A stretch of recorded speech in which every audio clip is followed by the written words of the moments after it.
people started disappearing the week Alero and Maki came back. In the quiet village of Northern Sali, where red dust clung to every footstep and the night swallowed sound, there lived two sisters, who everyone said were cursed from birth, Alero and Maki. They were born 1 year apart, to a sickly woman and a father who disappeared before Maki could walk. The village women said the girls were punishments because their faces were swollen and rough, like yam skins. Their eyes never seemed to match in size. Alero had teeth that stuck out even after her teenage years, and Maki's skin had dark, raised boils that never went away. Children ran when they came near. Grown men laughed openly. Even the elders, who were supposed to show mercy, would mutter things like, "God creates, but sometimes he forgets to finish." Their mother died when they were still teenagers. Nobody helped bury her. Alero and Maki dug the grave themselves behind the cracked mud house they had grown up in. After that, they were completely alone. They survived on leftovers and menial jobs, carrying water for people too lazy to fetch it themselves, cleaning chicken droppings from the churchyard, selling weak herbs at the market that people barely bought. But even as people avoided them, they watched them, especially the women. Jealousy doesn't always come from beauty. Sometimes it comes from fear. People noticed something strange. The girls never cried, never fought back, never got angry. They just stared. Long, quiet stares that made your stomach twist. And then came the night of the new moon. That night, no stars showed. Even the insects were quiet.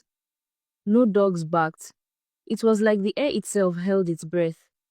A young boy named Toby, who lived across the road, couldn't sleep, so he went outside to relieve himself, and as he stepped behind a banana tree, he saw the sisters leaving their compound. They were barefoot, no lantern or torchlight, just walking into the bush. But the bush they entered wasn't ordinary. It was the old bush, the one elders warned about, the one where people said witches danced and voices whispered from the ground. Even goats didn't go near it. Toby ran inside and hid under his bed.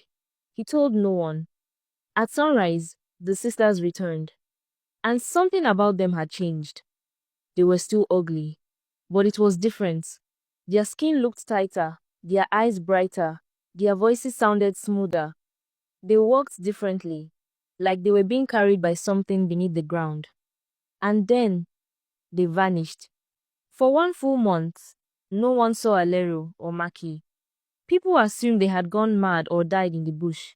Some felt relief. Others whispered they must have followed their mother into the spirit world. Then, one Saturday morning, just before market opened, they returned.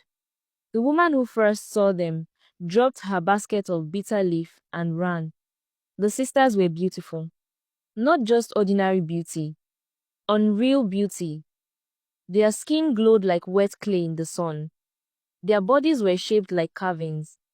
Their eyes, too wide, too clear, like glass marbles.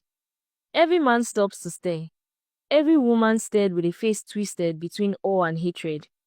The chief's son, who once spat at Maki's feet, nearly fainted trying to talk to her.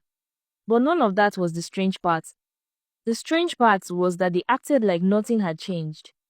As if they had always looked that way. As if they had never been mocked or hated. They went to the market, bought beans, yams, goat meat. They smiled at children who once threw stones at them. Nobody asked questions, not even the priest. Because that same night, when the sisters walked past the shrine near the edge of the bush, the carved idol sitting on the shrine's bench, an idol that hadn't moved in over 40 years, turned its head to watch them pass. And in the morning, a girl from the village was found, lying stiff behind her father's barn, her eyes rolled back and mouth full of dirt.